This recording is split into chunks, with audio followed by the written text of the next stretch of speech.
Welcome back, and thank you for showing up. Like I said in my last video, I think I was going to show you off, or I was going to, my next video, this video, be a deck tech on my Esper deck. It is a control / blink deck, and the commander is Aminatu. Now, this is a rabbit hole that some people want to go down, but I recommend not, because you're going to make enemies. This is a deck that is a lot of fun to play. It's a lot of fun to pilot, but there is definitely a lot of salt that goes with it when it comes to your opponent. So this is not for the casual fly-by-night player. There is going to be a lot of anger. Well, not all the time, but there will be anger towards this deck. Okay, so land base. Islands, plains, swamps, and I do recommend having a little bit of a grip of these. And the main reason is because if somebody decides, and you're not going to have a lot of creatures out in play, but if somebody decides to settle the wreckage, you definitely want basic lands to get. Utility lands.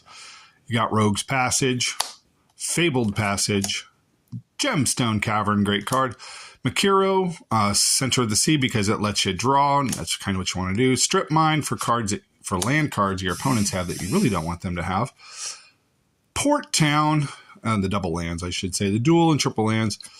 Port Town, Irrigated Farmland, Windswept Heath, which is a fetch land.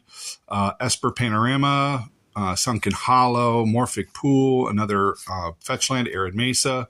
Watery Grave, Drowned Catacomb, Concealed Courtyard, Polluted Delta, which is another fetch land, Rafine's Tower, Isolated Chapel, Temple of Silence, and Prairie Stream, and of course, Glacial Fortress. Now, I could have almost all of the fetches that have the names, but I just chose these three.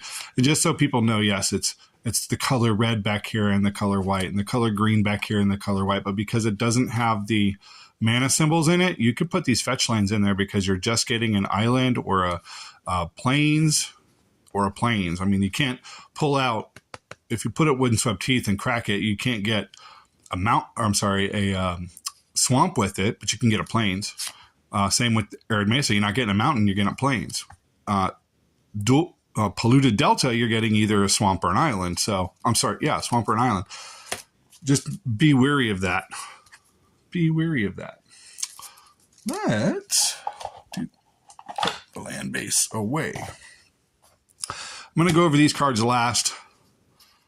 These are some of the win cons. And I say some because there are win cons in this deck that just sometimes show up, and I'll give you an example of that. So let's go through the instance first. Like I said, this is a control blink deck. You want to control the game. So here's your basic grip of counter spells, and you don't want to make the game so slow, but you don't want anyone to start taking over, and that's why this is a control deck. Pact of Negation, Path to Exile, Swords to Plowshares, Dovin's Veto, your regular counter spell. Here's one you never see, Logic Knot. Hopefully it's not in your first hand. Negate, Mana Drain, and of course, Fierce Guardianship. When it comes to the blink spells, you don't have as many. You got Ephemerate. You got Cyclonic Rift if you want to blink the entire crew, or if you just need to blink one thing. Momentary Blink, which has Flashback. Snap. There you go. Get rid of one. Untap 2 lands. Ghostly Flicker. Get rid of 2. And then, of course, Teferi's Protection. Get rid of all your stuff. Now, it's a control deck because it's got the counter spells. The blink spells, you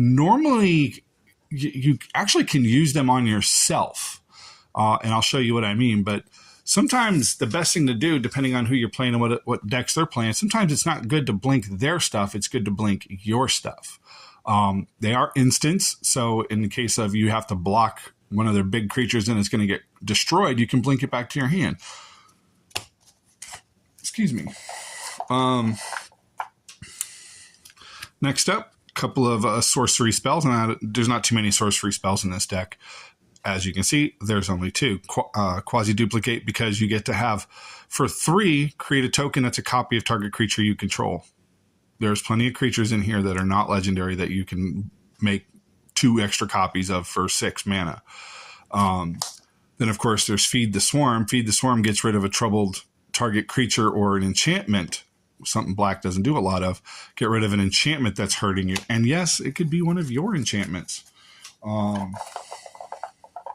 Sometimes your opponents use your enchantments and just hurt you. 2 other Planeswalkers, Teferi, Time Raveler, and Venser the Sojourner. Teferi is just in here so that you can draw cards, but it also slows your opponents down. They can only cast spells only anytime they could a sorcery spell. But it's really here so that you could, not draw cards, so that you slow the game down.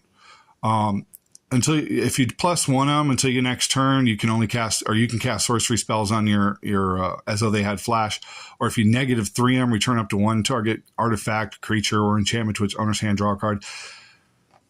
I've used him for his first ability once, but normally I just let him kind of sit on the board.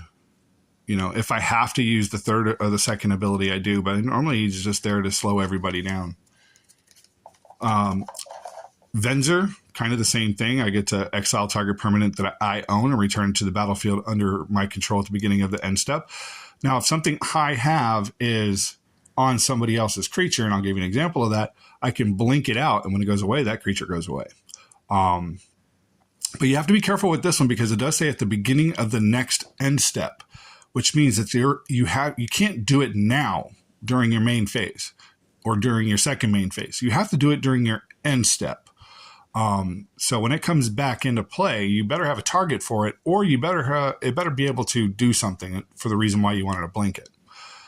Creatures you control are unblockable this turn. You're not really going to use it too much, but you can. And then, of course, you get an emblem with whenever you could cast a spell, exile target permanent, which works, but normally he doesn't sit out that long, which is kind of funny. Okay, so a couple of enchantments. Animate Dead, Reality Acid, Phyrexian Arena, and Oath of Teferi. Animate Dead. Great thing about Animate Dead is it doesn't have to be your creature. It could be a creature. Oh, by the way, this episode is brought to you by nicely Ruby and Pult. Yes. Anyways, Animate Dead doesn't have to be your creature. It can be anybody's creature. So if somebody just milled themselves in a behemoth went into the graveyard, Craterhoof Behemoth, you can actually go and get that if you really want to. Reality Acid is the enchantment spell that you're putting on other creatures, which is beautiful because it says, this aura enters the battlefield with 3 time counters on it. At the beginning of your upkeep, remove a time counter from it. When the last is removed, sacrifice it. Then it says, when Reality Acid leaves the battlefield, enchanted permanent's controller sacrifices it. So it doesn't have to have all 3 leave, the counters. When this leaves, that creature gets sacrificed. So if you put it on a big creature and then just, blink this, they have to sacrifice the creature. When this comes back into play, you preferably want another creature that you can target, but when it's coming back into play, if that target is not there and there's no other targets, then it does go to your graveyard. But you can move this theoretically from one creature to the next creature to the next creature. Phyrexian Arena, because you just want to draw cards. Yes, you're going to lose life, but you have 40 life, and the only one that matters is the last one. So draw to your heart's content. Phyrexian Arena is here. It is your friend. Use it. And then, of course, Oath of Teferi. It's a great enchantment. Though this one is on my chopping block. Of everything in the deck, this one's kind of like my first cards that I would chop, primarily because of the cost being 5. But you may you may activate the loyalty abilities of Planeswalkers you control twice each turn rather than only once. And then, of course, when Oath of Teferi enters the battlefield, exile another target permanent you control, return to the battlefield under your owner's control at the beginning of the next end step. It works really well with Aminatu. Be able to use her, 1 and 2 ability, or be able to blink her out and then bring her back in if you really want to. And anybody who doesn't know, when you blink something,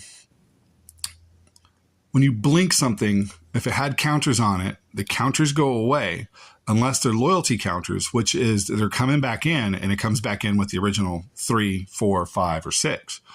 So if you get this down to 1 and blink it, it comes back with 3. Not so with poison counters. on a creature. -1/-1 counters on a creature, or sorry, not poison counters. -1/-1 counters.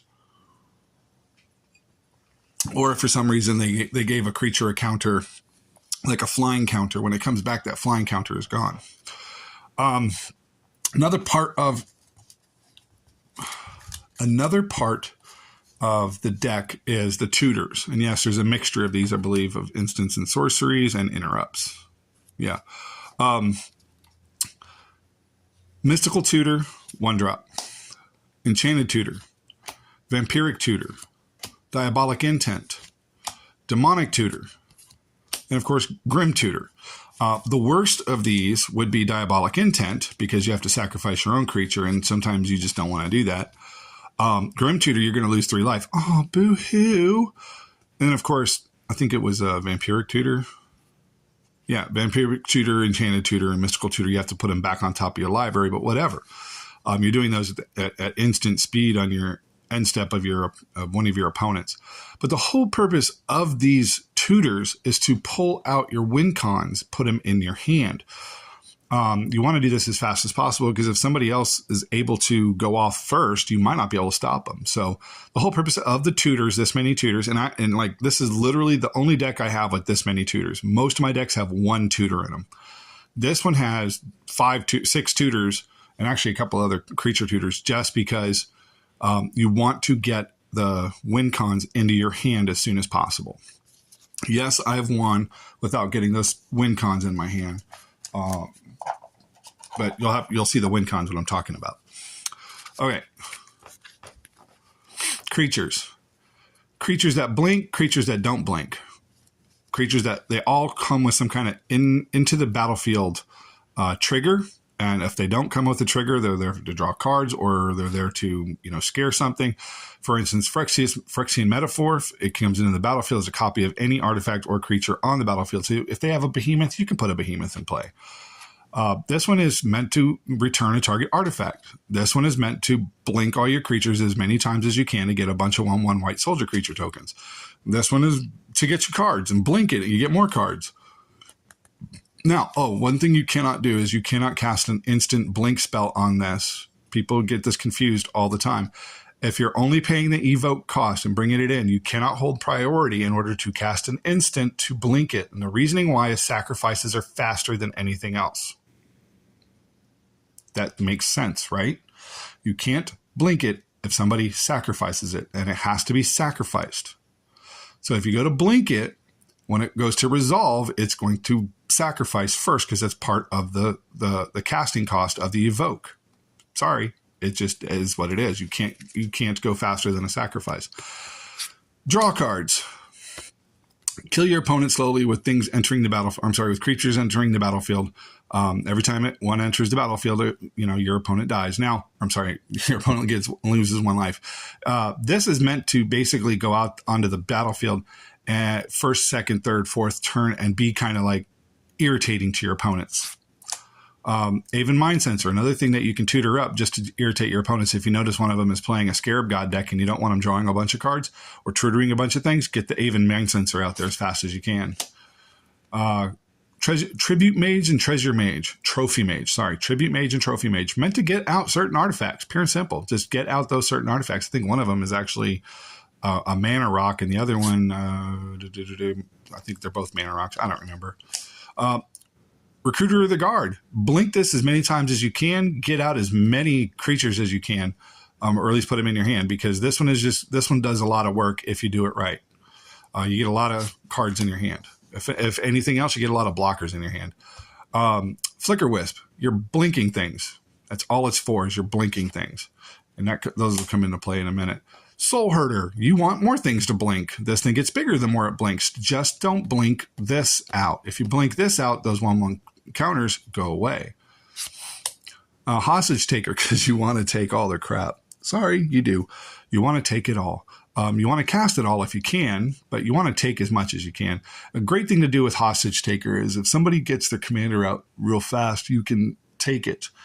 If they don't want you to take it, because you're taking their commander, they're going to put it in the into their command zone, which is going to cost them 2 more to do. Keep blinking it, and you can clear their board. Archaeomancer. This is coming into play to get you an instant or sorcery out of your graveyard. So if you've already cast your mana drain, you want to cast this to get your mana drain back in your hand. Gonti, Lord of Luxury, is a great card. It's also a very irritating card, a little bit of salt. When you're going through your opponent's deck and or top 4 cards and you're getting one of their best cards, hopefully. Displacer Kitten, a great way to blink Gonti. I'm just saying. Felidar Guardian, a great way to blink Gonti and quite a few other spells. Because this one's awesome. You can blink so many things. Doubling Spark, because that one and that one are not legendary creatures. Spark double. You can also, I've actually won a game with this one, blinking Aminatu. And then blinking this one. And then blinking Aminatu. And blinking this one. And blinking Aminatu. They basically went back and forth because I had Altar of the Brood out in play. Phyrexian Metamorph, you can actually theoretically, no theory, but you can copy an altar that an opponent puts into play. So if they have an altar, a Phyrexian altar, you can copy it. We already talked about that one and talked about those. Oops. Next up, artifacts. Most of these are mana rocks. Arcane Signet, Gilded Lotus, Orzhov Signet, Talisman and Hierarchy, Soul Ring, Azorius Signet, Chromatic Lantern, Commander's Sphere, and Solemn Simulacrum. It is a creature, but it's also kind of sort of a mana rock. It just is flexible. Crystal Shard, great way to blink your stuff away. It forces your opponents to have to destroy this just so that you can stop blinking your blockers. They have to destroy this. They're attacking with a 10-10, you block with a 1-1, but you blink it. It comes back to your hand. No damage is dealt to the creature. So there you go. Sensei's Divining Top, because drawing cards is the best part of Magic. Best part. And then Panharmonicon, because so many of your cards are going to have triggers. And yes, you can copy this and have it triggered another time. So your card coming into play triggers, this triggers, and then the other one triggers. So yes, you can trigger. A lot of combos and stuff. Now, these are the big win cons, and they work in conjunction with one another. Not all of them together, but they all work somewhat. Aminatu, Laboratory Maniac. Laboratory Maniac, if you draw a card while your library has no cards in it, you win the game. That is beautiful. Let's go ahead and do Demonic Consultation. Exactly the same turn on turn 4, Laboratory Maniac. Cast Demonic Consultation and name a card that's not in your deck. For instance, Liliana of the Veil. You go through your entire deck. You have no cards in your deck. You cannot draw. You win the game. You see how that works? Altar of the Brood. Keep blinking all your creatures. This costs 1. All your creatures over and over and over and over and over and over and over again, and make your opponents mill themselves. And then you can take stuff from them. These two work together. Knowledge Pool basically forces you to take cards and put them into exile.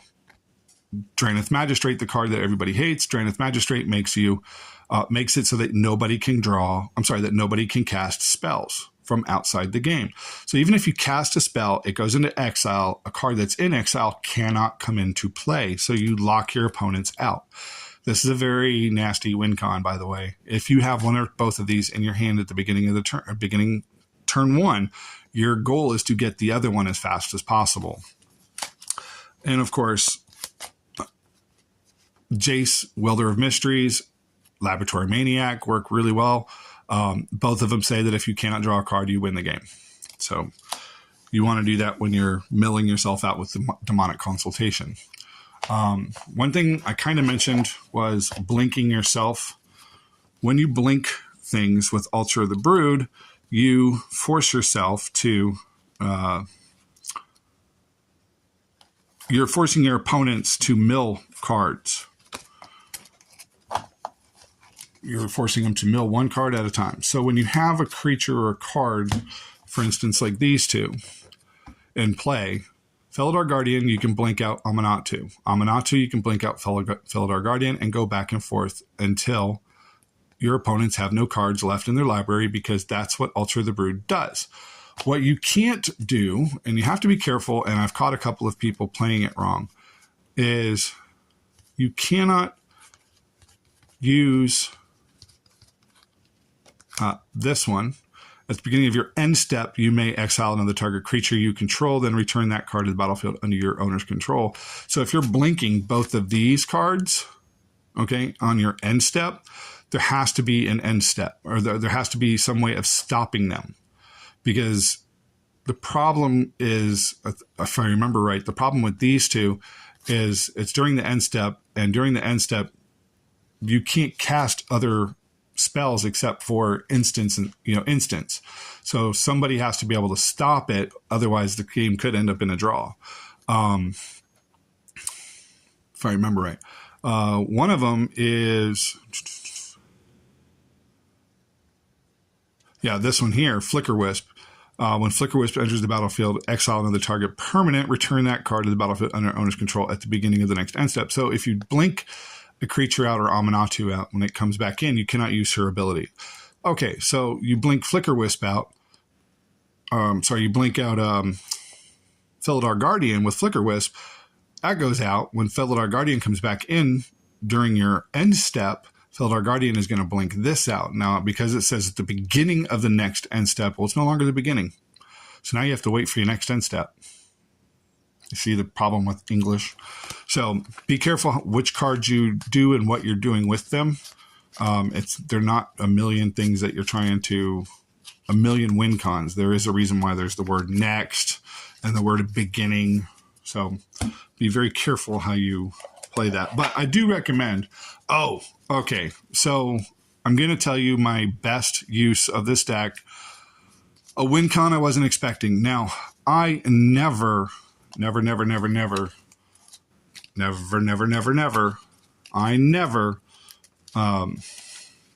purposely want to use Aminatu's ultimate. I've been forced to use it one time. And what happened was I was playing 4 people, and 2 of them had regular decks, probably tier 6, 7 decks, power level 6, power level 7 decks. The guy across from me was playing a sliver deck, and the sliver deck probably more closer to a 9-10. I mean, it was just popping off. So he had this big, huge board state going on, and I was kind of leaving him alone, not doing anything. But I knew he was going to attack everybody on the next turn, because he's already been giving signs at, bigger and bigger attacks. So what I did was I ultimated Aminatu.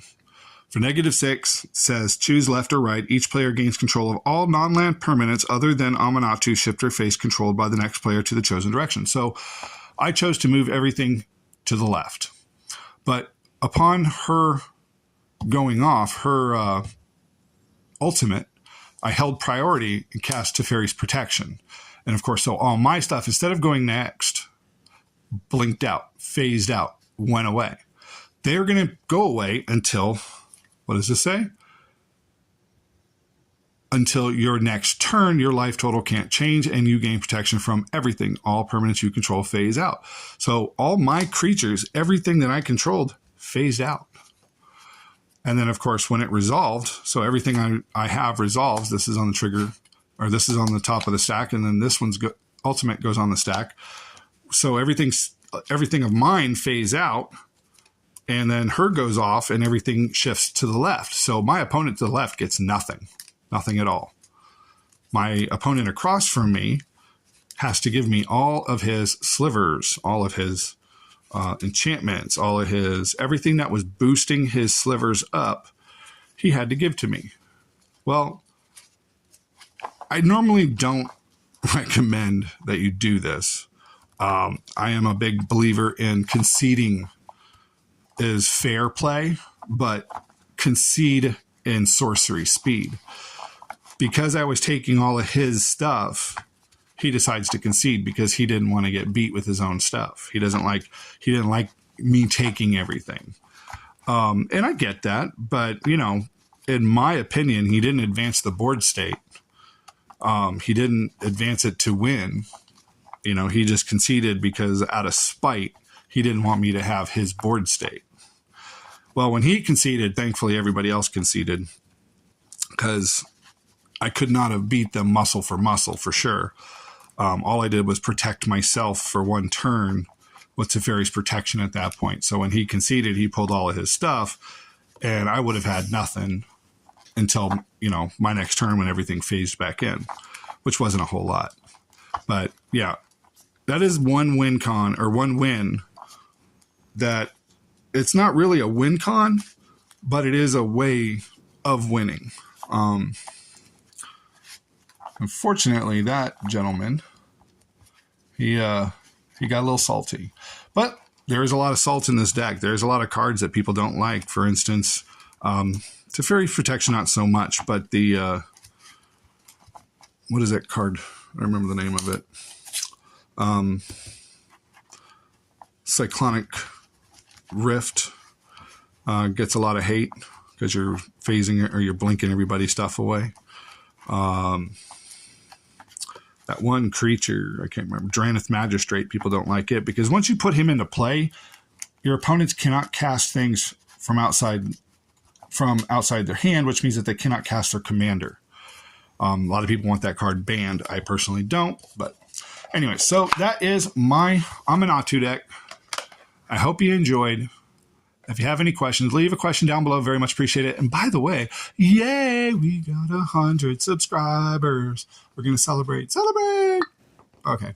Leave a question down below. Hit the thumbs up, and I'll see you later.